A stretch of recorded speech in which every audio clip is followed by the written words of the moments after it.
Hello, my Watus, Kate Actress here, and we're back. Back to back. Hakuna kuniambia, oh, consistency. Oh no, I'll be in your faces so much. Anyway, it's a continuation of what we've been talking about, guys, about the impact of COVID on so many areas of our lives. Everything changed, and it's like kila kitu imeflip, and we are still trying to deal with it. We are not out of the woods yet. We are still struggling. Numbers are still rising, so we need to take more precautions, okay? So today, I want us to talk about a very sensitive topic. And I know, kwa DMs, as usual, mkiniambia, oh, Kate, manze, this thing has taken a toll on my marriage. I don't know what's happening. Mimi umsesi mjui, mimi nataka kuhama, sijui nini, tunapigana.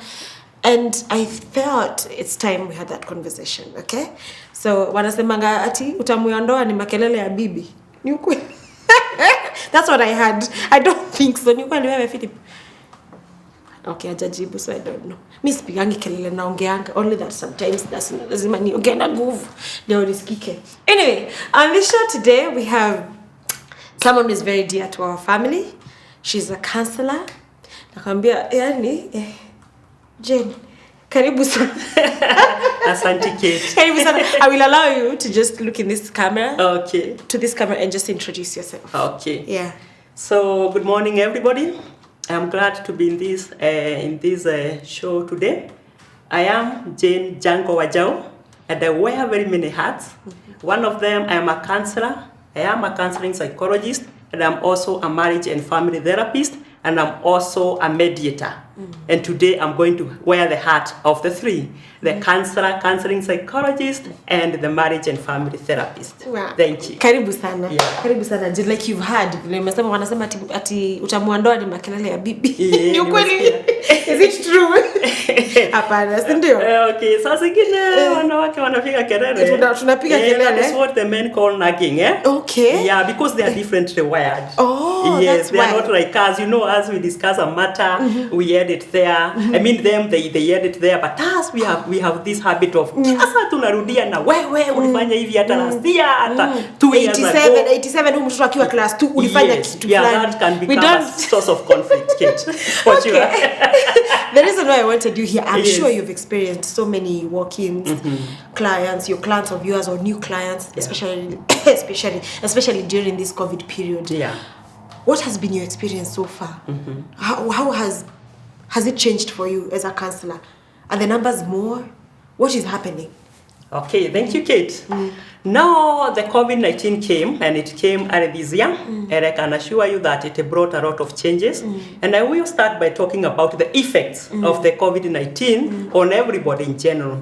So remember, the COVID-19, the people who are living today have never experienced such a pandemic.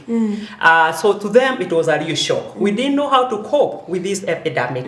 And people started now becoming very stressed in that they were showing a lot of symptoms in their body. They were struggling with pain in their body, and also some were even having racing hearts. Because I didn't know now how long we are gonna struggle with this thing. So it became a real problem. Others were very anxious. Wanaogopa kama mimi nitakuwa wale watafutwa kazi. Wengine tayari wamefutwa kazi. So from there they are asking themselves, how do I move on? How do I take care of the family, and I'm the head of this home? So that one brought a lot of anxiety, Kate. And those are the people now who are coming to therapy, presenting with those psychosocial issues, anxiety, depression, and even stress. So the cases of depression also went up. Okay. On a very large scale, Catherine. And you know, unfortunately here, many people do not even know about mental health problems they may be battling with. Because our country, we are not yet there. Hatujafika. We really need to talk about counseling, Catherine. Yeah. And to tell people that it's okay even for men to go for counseling. Juu tunajua vizuri sana. The cases of depression on the men are actually on the increase. And why? And even, you know, depression is always associated with suicide.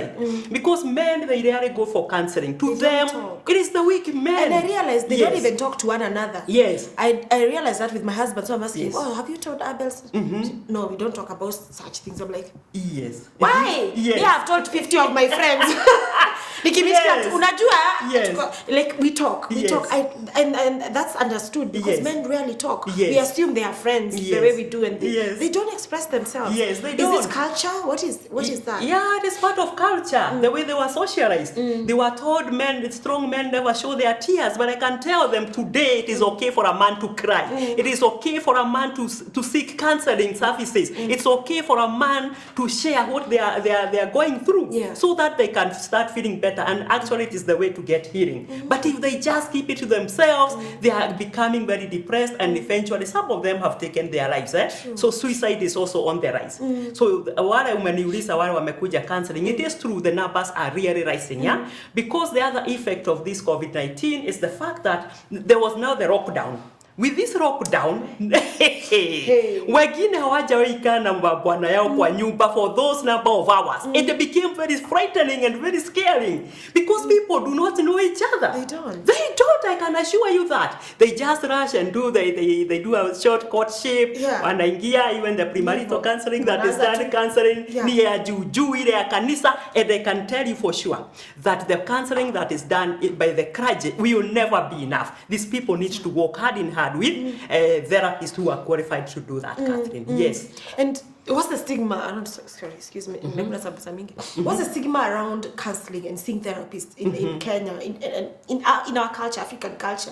Because if people find out, oh, she's seeing a therapist, they're seeing a therapist, you know, like ayuko sawa, you know, people, the stigma around Catherine. it. Yes. And how can we destigmatize that? Yes, thank you, Catherine. You know that people have actually confused psychiatrist issues and also the psychology ones, and also the things that we are struggling with. They imagine that one is mad, as you have rightly and correctly put it, So they think that even this counselor, this psychologist, will read their mind. They think that this person is gonna give them medication, and to them, even to be seen knocking the door of a counselor, it's a big issue because of the way they were socialized. They don't need anybody. They can as well die with their problems. So these things we have to really talk with the people. So they think it is not good to be vulnerable. It's like they are becoming naked when they go and look for stranger. And to a stranger. And you know, when they bring us children, the children as the clients, again they fear.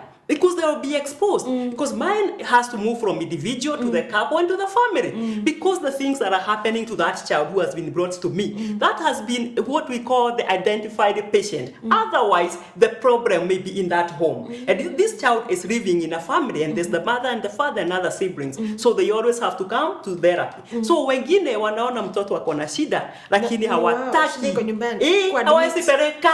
Hapana, juu wanaona watatolewa nguo hapo. Itajulika how their parenting styles have been na nini ingine. So they really fear going to the counselor. But I can assure them that is the way forward, and it's the way to healing. Yes. And with the lockdown came a lot of issues in marriage, like we said, and one of the prominent issues was gender-based violence in marriages. Have you seen that a lot in your office lately? Thank you, Kate. It is true that gender-based violence has increased with the onset of the COVID-19. But I want to tell you, Kate, that this domestic violence has been there even before the COVID-19 came. So tuache kujifanya ati ni COVID. Hapana, hiyo ni plani mko nayo kali sana na kujifanya, those are excuses, Catherine. So the even statistics, even 1 year before the COVID began, we are told that 243 million women and girls were already facing issues of domestic violence globally. Yes, so it is something that has been there. But you know, our cultures, people keep quiet. They don't even know what is domestic abuse. Again, we have to sensitize them, that we tell them that abuse comes in many forms, And this is sexual abuse, there's physical abuse, there's psychological abuse, there's emotional abuse. Juu ile saa Kate mtu amekwambia hata hujui kupika, hata wewe ukaagi vizuri, umenona kila mahali, wewe hata chakula yako hata mbwa haiwezi kula. That is emotional abuse, and we are told that it's worse than the physical abuse. Afadhali ya kutandike, lakini asiende kwa hiyo inaua kabisa. But I'm not saying that any type of abuse is allowed. No, waambie wa mama wote that no kind of abuse is allowed in our society. And it's funny how, because in African culture, it's like we have normalized emotional abuse. It's like, ni wanaume wanakuanga hivyo. You're like, and you don't understand. You start struggling with your esteem, and you don't understand why. It's because this man keeps telling you the same thing every day. You're not that beautiful. Yeah. Look at you, you're fat. Yes. You get babies umejiachilia. Here. And you're like, other men, other women who look good are taken care of. You Yes, understand? yes. So it's a very serious issue. It is a Emotional serious abuse. issue. And tying Very it also, serious. to tie it up also, marital rape Yes. has been on the rise also. Yes. And why do we assume that marital rape does not happen? And how do you even prove marital rape? Okay, sadly now, there are some things that you really cannot prove, but we all know that for sex to occur, there has to be a relationship. Consent, There has to be consent. It doesn't mean that it cannot be that we have been fighting, then you are using sex. Actually, that is when we bring in the issue and the theory of power and control. That this man has the power, has the strength and the muscle, so that he can use sex actually to put you down. So actually that is abuse. And also it is not allowed. There has to be consent. It has to come at good times. And even if it is coming when there has been a disagreement, first of all, you have sorted the issue out. You have solved the issue at hand. Not that now the sex is being used to put you down. Okay. Yes. So now after you have discussed the issues, you, Sir Catherine, sex can be used to cement the people together. Yes. Okay. So a woman walks into your office, Jane, and she tells you, Mimi, nimefika mwisho. Ananipiga, all kind of abuse and everything. Yes. How do you unaanzanga naye aje? Okay. Mtu amekuja kabisa like unaona huyu amefika mwisho. Okay. What's the process like when she walks into your office? Okay. Thank you, Catherine. These are people we have seen, and it's true. It's something quite real. So first of all, we start with what we call psychological first aid. Is this person bleeding? Has there injuries done on her? So if there is injury, this person first and foremost has to be referred to go and see the doctor. So we work together. It is networking that I use the doctors, I use the psychiatrist. If it is somebody who now has been thrown out of the house, now wengine wametolewa kwa manyumba. We have even seen others out there in the cold na watoto wamelala kwa floor, and they are just exposed to any rapist who can walk by. So if that person has no home to go to, then you look for a rescue center so that you can send them. First of all, they go to the hospital, then the rescue center, because you cannot cancel somebody who is in distress like that. So you have first of all to calm them down. And when you think now they are getting stable, and even to make them get stable, we do the breathing exercises so that the person can start relaxing. So from there, once you realize now the person is stable, then you can do the counseling, Catherine. So you do the counseling, but as counselors, we can never tell somebody to walk out of their marriage, despite the fact that we are seeing the decision in lazima itoke kwako, Catherine. Why do I say that? Many have left their marriages, and they have sworn. They have sworn, and let me tell you, some even have the divorce papers, but they have actually reconciled. There are such cases, and they have gone back to the past and the marriage again. They have been joined again in holy matrimony. So you cannot tell somebody pack and go. Atakuwa akisema huyo kansela Jane, huyo ndiye alinipoteza, and I'm so bitter with her. So what I can do with that person, I will do what I call psychoeducation. I will talk about all the forms of abuse, the psychological abuse, hiyo matusi mingi, sindio? I will talk about the physical abuse, vile pigwa mateke na magumi hata amefura kila mahali. And then I will talk about her safety. You see, her safety. Is she safe whatever she is? If she's not safe, then she can say it. So eventually, after doing all that and making the person realize that she is in danger, then that person can make what we call an informed choice. Anaamua, but with information. Lakini sio mimi nimwambie atoke achukue mizigo. But Catherine, many people stay in abusive marriages because they say, I'm doing it for the sake of my children. I cannot live because of my children. And I ask them, these children, it's better, at times you just use the statements that you assume that you know now what you are talking about. Which is the lesser evil? Is it that you die and leave these children, or is it better that you stay as a single mom and take care of the children, Catherine? Yes. It's a very heavy issue, and the reason why I feel like having a therapist is good is because sometimes you'll go to your peers and you see, because they love you, your friends or your sisters, umepigwa, you know they'll use emotions. Toka, umako, like no, this man will kill you very fast. They're not able to calm you down fast and just take you through the process and help you make the decision. Atatoka leo alafu next week mnabaki tulitukana na huku. You know, it happens a lot. The friends will keep going back. And sometimes it's because they don't have the information. It is true, they don't feel empowered enough. And even to add on to that, there's the issue of separation. That one we talk about it. That separation actually is very important for such people. So that when they go, they have time to reflect over their lives. They have time to make now sober decisions. Because sometimes when we are so emotional, when we have the mental fog, we can't be able to make sound decisions. So anaenda anajipea muda, anajipeleka ka meeting, ka mkutano, anafikiria, and then in the meantime, she will also be observing what the partner is doing. Is he trying to reach out to her? Ama alimwambia, you go away, actually it's okay, I don't need you anymore. So if that person was to take herself again to that man, then again it is disaster waiting to happen. Na hata uliza mtu Kate, sasa hiyo amejipeleka. But separation, we recommend it. Even if it is for some months, then people can see the way forward. And it is during that time that client who has come to me, nitamwambia, now that you are my client, if your husband or your is trying to come back to you, tell him the condition is you also need to go for counseling. Please join me so that we can work on the issues together. Isn't it, Catherine? So that time they will know if the person agrees, then they will know, do we have a marriage or we don't have, because they will either agree or disagree. And you know, sometimes there are fundamental issues that actually which makes separation and divorce actually the way forward, because some people are totally incompatible. It's true. Na wewe Kate unajua wasichana wa siku hizi wanakibiria mtu atajua kona Range Rover. Na hata huyo mtu hajui which family they were coming from. It's true. And you know, Catherine, the family of origin where we were born really determines who we are today. It's true. If we saw violence in our homes, we either were victims of that violence or we actually witnessed the violence. So children learn through observation. That is what the theory says. It's caught, not taught. Yes, the social learning theory. They learn through observation. So to them, that is the language. Not unless now they realize as adults this was wrong and it really affected our mother, it affected us, then we really need to seek counseling so that they don't carry the baggage into their own marriage, because that is one source of conflict and one cause of divorce today. But people do not understand that whatever they learned, the experiences they had during their childhood actually means so bad.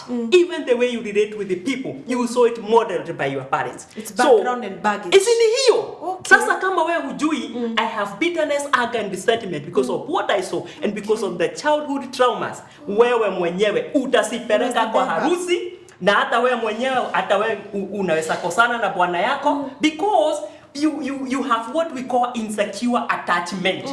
Because now we talk about the parents, they're supposed to give people food, clothing and shelter, and also often above that they need to meet your emotional needs. But if these parents are so stressed because of the fights, the parental fights that are in that home, they will not be able to meet the child's emotional needs. So what happens? That the child realizes, I cannot trust my mother, I cannot trust my father to meet my emotional needs. So what happens? They develop what we call insecure attachment. So when that happens, they learn we cannot rely on anybody. If these parents of ours, who we call the caregivers, cannot provide for us what we need, who else in this world can provide? So wakiingia kwa doa, wanaingia mguu moja kwa mlango, ingine ndani Catherine. Now you know people don't understand what is happening to them because they are saying, what's the use of investing in this relationship? Alafu itaisha. Because they saw the problems. They told themselves there's no security in this world. They saw the fights. Even their parents could not meet their emotional needs. So how can they trust the husband to meet their emotional needs? And for them, conflict resolution means war. Is it your That's the only way to solve conflict. Sasa Kate, kama huyo husband you cannot believe your husband can meet your emotional needs. So you are actually avoiding him. Actually, you fear that intimacy. And then the man is asking, kwani nilioa mtu ako namna gani? She's so cold. It's not that she's cold. It is the way she was socialized. It is because of the childhood traumas. And I wish, Kate, I can talk a lot about that insecure attachment and how it manifests itself in adulthood. Yes. Wow. So hizo vitu si ati ni COVID imeleta, those things were there. It just created a perfect environment. We were given a chance to confront the demons now. Yes. Wow. That is the thing, Catherine. When we still talk about gender-based violence, yes, there's this conflict. The church is saying this. Yes. Medicine or the counselors are saying this. You don't have to take abuse. Yes. The church is saying, yes, and we've ended up losing so many lives. Yes. What's your argument on that? What do you feel? Mtu amekuja ni wa kanisa kabisa. Yeah. Bibi ya pastor. Yes. Amekuja kwako. Yes. Amepigwa like she's on the end. Kabisa. But she's a pastor's wife. Now the Bible says, yes, no divorce. Yes. Submit. What do you tell such a person? Yeah. Thank you so much. And I even want to take you back to tell you that this domestic violence is not a respecter of persons. It is not a respecter of socioeconomic status. It is not a respecter of any culture. It is not a respecter of any ethnic community. It happens even in heterosexual marriages where there's a man and a woman. So nataka kwanza uone that iko kila mahali. Usifikiria wale wako na pesa hakuna shida. Shida iko kila mahali. So that is where now we bring in even the pastor's wives and even the pastor's homes. That even those homes, domestic violence has been there. But I'm telling you, Catherine, people keep quiet and they say I am the role model. If I come out and talk about abuse in my home, then which congregation am I going to be leading? You see, now you are the wife in that home. You have faced abuse. And let us also remind ourselves that in this day and era, even the men, they have been abused thoroughly. They don't talk, Catherine. Wamekanyangiwa huko, wameteswa, wamenyimwa chakula, wamefugiwa nje. You know they are the breadwinners, and now with the COVID, they cannot be able to provide. And some of the people now got married to these men because of money, not because of love. Yeah, it is good to remind ourselves that. So, many have been abused, even psychologically. Mama anaanza kuiba wibo, anatusi mtoto kube, anataka hii matusi mzee asikie. An indirect way of abusing the husband. So many are going through hell, even as we speak. They don't stop. Very few run to the rescue center. Very few go to the counselor. But now you see others, as you have talked about, they are born again. They are staunch Christians. And the Bible is telling us, until death do us part. And you know, many people have held on to that fast until now they have met their death in the hands of an intimate partner. So, Catherine, now that is the time that we really have to talk about abuse for them to understand. And I challenge them, which God would not want people to die. God would not want people to suffer. You just have to be at peace with your God. You kneel down and tell God, I have done my best. Lakini hii kitu imefika mwisho. And he has given you choice. Yes. That's a very deep issue. Yes, because Catherine, when a man tells you, I will kill you, I will kill you, and maybe that person has even the weapon in the home, it will come to pass. So then we have to tell them that these words, it can happen. So they really need to think about their safety and security first.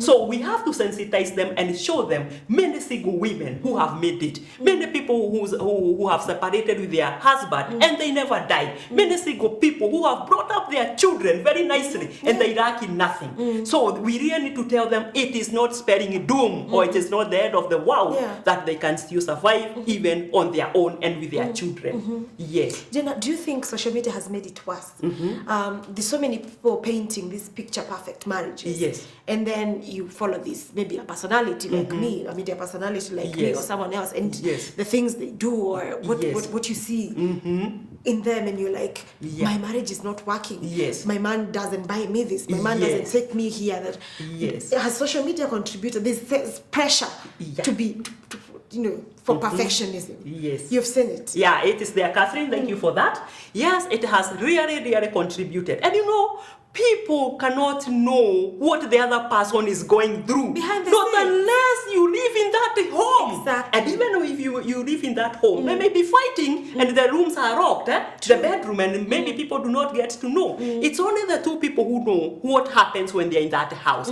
So people get so cheated. They imagine they are perfect individuals. And I tell them, they are no perfect individuals. We all have our weaknesses. And the good thing, and the first thing we do is to recognize our weaknesses. And when we recognize the weaknesses, then we start working on them. And we are told that our God is in the business of strengthening those weaknesses.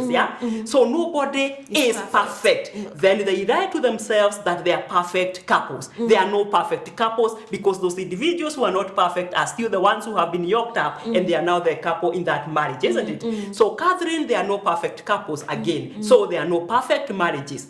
What makes a marriage work is when the two people are ready to work on their differences. We talk about parental conflicts. They exist in every home. And we talk about the constructive ones, and we also talk about the destructive ones.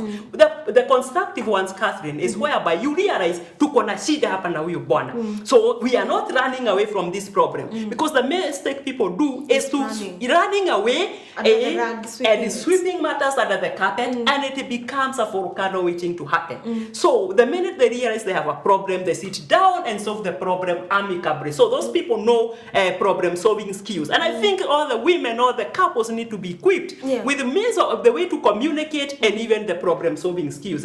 So that is constructive parental conflict. Such that the children, they will see there is like a conflict. Lakini they can have pride in knowing our parents know how to solve their problems. Lakini destructive parental conflict, people don't see eye to eye. They just keep quiet. Wana answer cold battle. Hiyo kwanza ndio imezidi. Ati Catherine unaongeleshwa na bwana yako, and then you are just walking away. You are walking away. Ingine hakuna kuongea na ni shida tupu kwa hiyo nyumba. So that destructive parental conflict is actually what has ailed the marriages. And people realize that they need skills, and these skills they need to come to get them from the counselor, so that we can walk the journey with them, so that they can be able to know how to solve the problems with their spouses and be able to move on, because conflicts are normal. They're there and they'll happen. So it's important for people to know that even the marriages you see on social media, they're not perfect. They're just two imperfect people trying to make something work. And I feel like social media personalities or TV personalities or have a responsibility. Even as you share your good moments, it's good sometimes to tell people like, we have our own issues, but we iron them out. And I think it's because we also judge them to a pedestal. We expect a media personality is supposed to be perfect. So once they share vulnerable information, then the public uses that against them. So I think that's where the conflict is. Yes, I'm a media personality. I want to share my struggles in my marriage.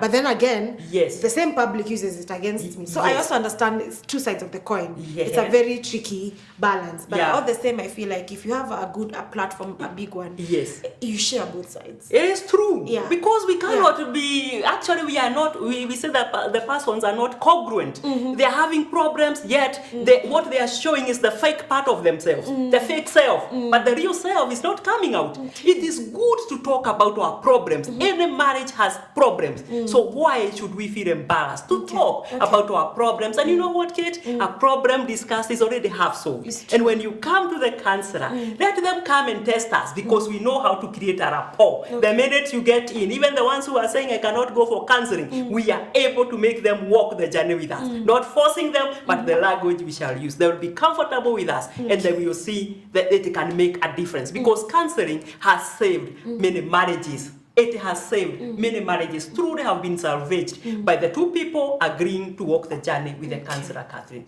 Wow. Yeah. So insightful. Everyone is quiet.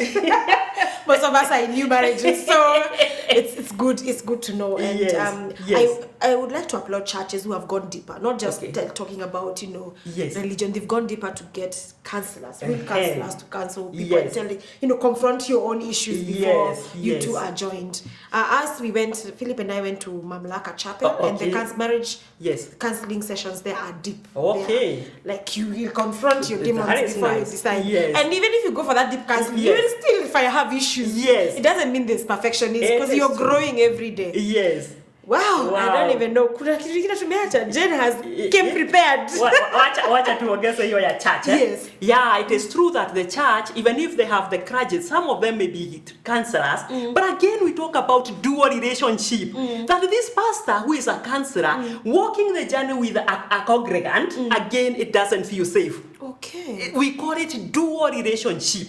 That it is time for them to start referring the cases, and especially the complicated ones, to counselors. To therapists. And I'm telling you, I'm walking the journey with so many doing their premarital counseling. I worship at St. James, Kiabu Town Cathedral, and the provost there, the canon, actually has given me permission to work with many couples. They will do the spiritual counseling, but I'm going to do mine, the professional one. So they have started realizing that. Wow. And even the cases, I have seen him start referring to me cases that are complicated. Okay. And that is how, that is the way forward, Kate. So that you avoid dual relationship, you are able now to walk nicely with the congregant. Because now the pastor, the congregant will feel very unsafe sharing with this pastor. Exactly. Yes. And then they use it in their sermon. Ataona kama na ubeka hapo nasikia kuna mtu aliko huyu ameniandikia hapa tu kwa service. What is wrong? It's true. It doesn't feel safe sometimes. Yes. So Jen amesema si COVID. It's not COVID that has brought these issues. They've always been there. Only that hatuonani. Yes. We are running away from each other. Hatutaki kuziconfront. Yes. And I think it's about time that people destigmatize therapists. Yes. Therapy is good. Yes. It's good. Every time I'm in distress, Jen! Yes. Something else. And we'll have a conversation also about parenting. Because I think that's a whole...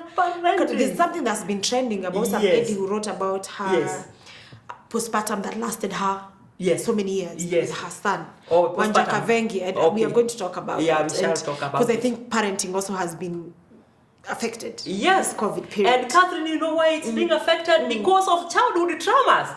Yes. If I learned violence, what kind of parenting would I be? True. I'll be a dictator in that home. Exactly. I was not allowed to discuss matters with my parents. So I also became a dictator. Wow. So we could talk actually about the parenting styles and how they impact on the children. Wow. And even in our lives as adults. Yeah. Wow, Jen, thank you so much for sharing this with us, the impacts of COVID-19 on marriages. Yes. It's been a pleasure. Thank you for making time. And I don't know what to say. Yes. So guys, watch out. Jen will be back again, talk about parenting. So anything that you want to know, Jen, we'll give you her contacts just in case you want to see her. We'll put her contacts in the description box so that you can reach her. Therapy is good. It will save you, to save your life, to save your marriage, if it works for you. Okay? Yeah. Sawa. Right. Thank so you, keep Catherine. watching, share, subscribe. The other person, your friend, everyone, let them know that Kit Actress is talking about serious things, the impact of COVID-19. We need to talk.